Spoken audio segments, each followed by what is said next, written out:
Доколку имате киселини или пак доколку ве диагностицирале со нешто што се нарекува ГЕРБ, гастроезофагиална рефлуксна болест, тогаш има голема веројатност да ви препишале антиациди или инхибитори на протоната помпа од типот на ренетадин, нолпазаципан, еманера. Но зошто овој пристап може да биде погрешен и да доведе до уште поголеми проблеми? Ајде да видиме. Значи, кога се појавуваат киселините? Киселините се појавуваат. Кога? Значи, имаме неполно затварање на едно капаче што се наоѓа помеѓу самиот хранопровод и помеѓу самиот желудник. Улогата на ова капаче е кога ќе јадеме, значи и откако храната ќе навлезе внатре во желудникот да се затвори и да не дојде до враќање на желудочна киселина. Но кога имаме неполно затварање на ова капаче, доаѓа до враќање на желудочната киселина и она што го чувствувате е појавата на киселини.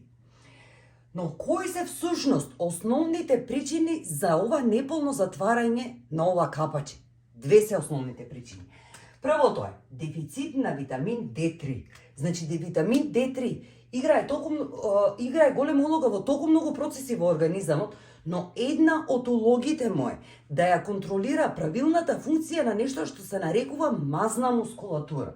Значи, оваа мазна мускулатура, значи се наоѓа самиот желудник, како исто така во оваа мазна мускулатура, значи спаја точно и ова капаче или овој сфинктер.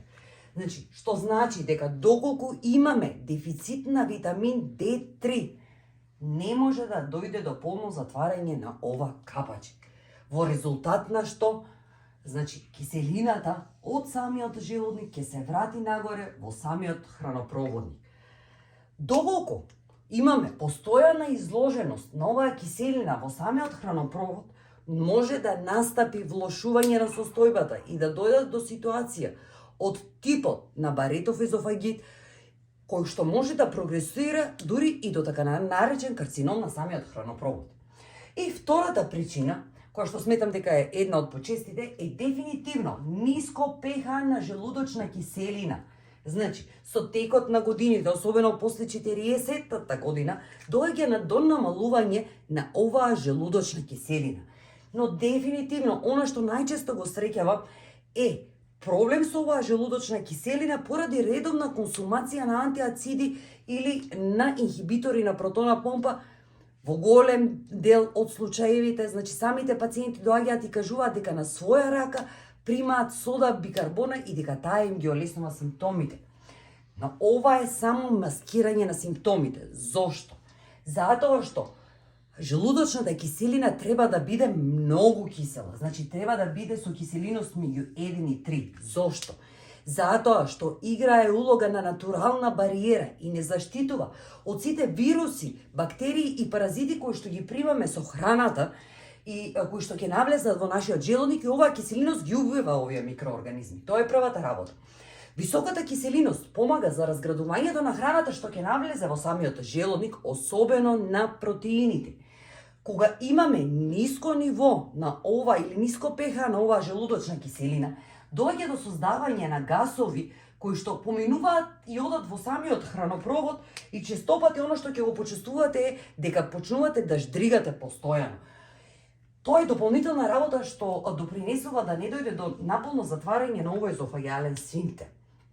Другото нешто што е, кога имаме ниско ниво на оваа желудочна киселина, значи не може да биде преработена храната, таа продолжува и патува во тенките црева, каде што создава, точно заради тоа што не е разграден и не се убиени сите патогени микроорганизми, создава идеални услови за формирање на состојби од типот на SIBO и SIFO.